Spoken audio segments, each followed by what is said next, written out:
Imagine proving your worth by willingly enduring hundreds of venomous stings. Or proving your manhood by being hung from a ceiling by hooks pierced right through your skin. This isn't a scene from some over-the-top horror movie. For thousands of years, in cultures all over the world, these were celebrated rites of passage. They were the brutal, agonizing, and sometimes deadly gateways to adulthood. These rituals weren't punishments. They were honors, designed to test the absolute limits of human endurance and forge a new identity within the tribe. Their purpose was to mark the transition from one stage of life to another, transforming children into adults and individuals into valued members of the community. So just how much pain can a person take in the name of tradition? Let's dive into some of history's most excruciating rites of passage. Section 1. The Bullet Ant Gauntlet. First up, we're heading deep into the Amazon rainforest, home to the Satter people. For a young man in this tribe, becoming a warrior means facing one of the most painful experiences known to man. It is a ritual centered around an insect named for a terrifyingly accurate reason, the bullet ant. There is actually a scale that ranks the pain of insect stings, the Schmidt Sting Pain Index, and the bullet ant is at the very top.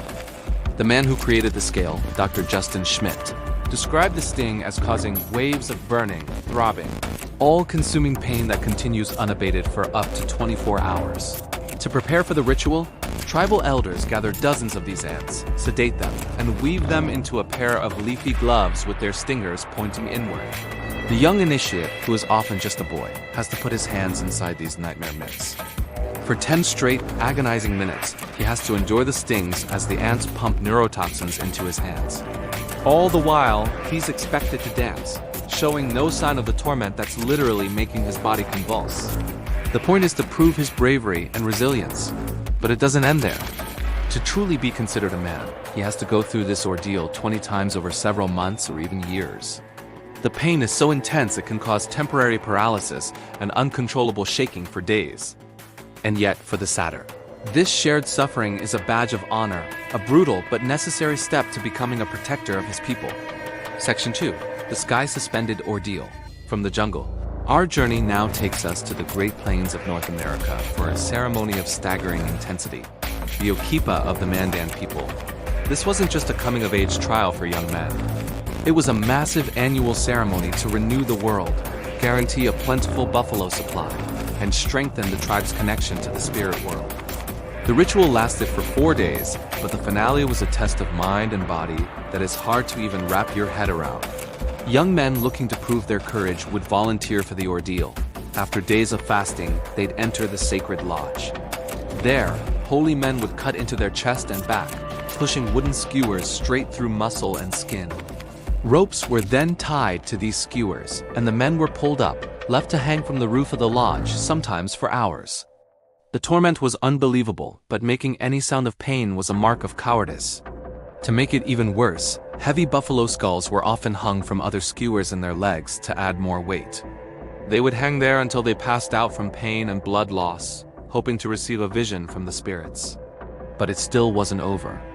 Once they were lowered, they were forced to race around the village with the skulls still dragging from their flesh until the skewers were finally ripped out.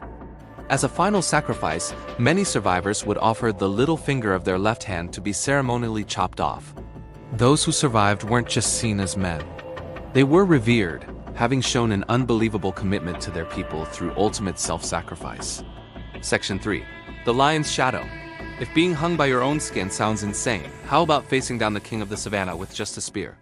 For centuries, this was the test for young men of the Maasai people in East Africa.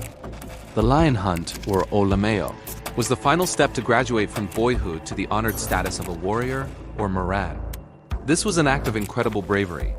While a solo hunt was the ultimate proof of courage, the olameo was more often a group effort, where several young men would face the lion together to ensure safety and build unit cohesion.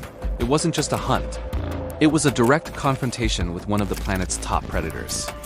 The psychological stress of tracking the animal, the sheer terror of facing a charging lion, that was as much a part of the test as the physical fight itself. The Maasai have a complex relationship with lions, seeing them as both rivals and symbols of the courage they aspire to.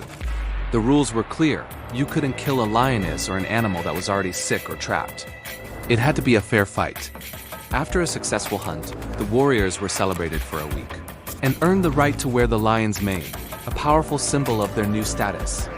Today, because lion populations are dwindling, this practice has been largely replaced. Maasai elders, working with conservationists, created the Maasai Olympics. Now, young men prove their manhood by competing in events like javelin throwing and long-distance running. It's an amazing way to keep the cultural spirit of the ritual alive, proving strength and earning status, while also protecting the lions they've lived alongside for centuries. Section 4. The Path of the Bull. Not all rites of passage are about enduring pain that's inflicted on you. Some test skill and nerve, where failing doesn't leave a scar, but a lifetime of shame.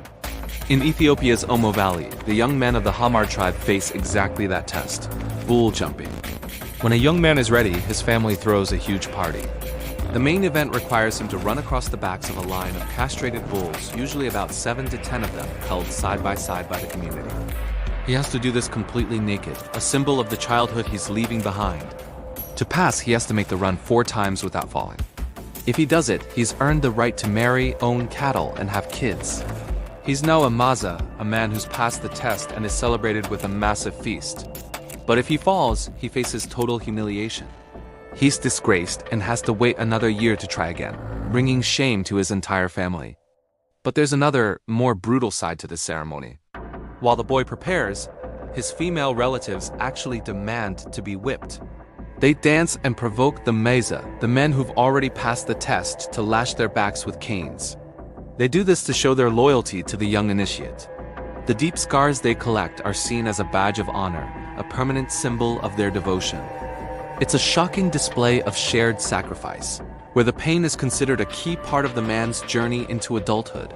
From the venom of an ant to the weight of a skull, these rituals show the incredible lengths humans will go for a sense of belonging.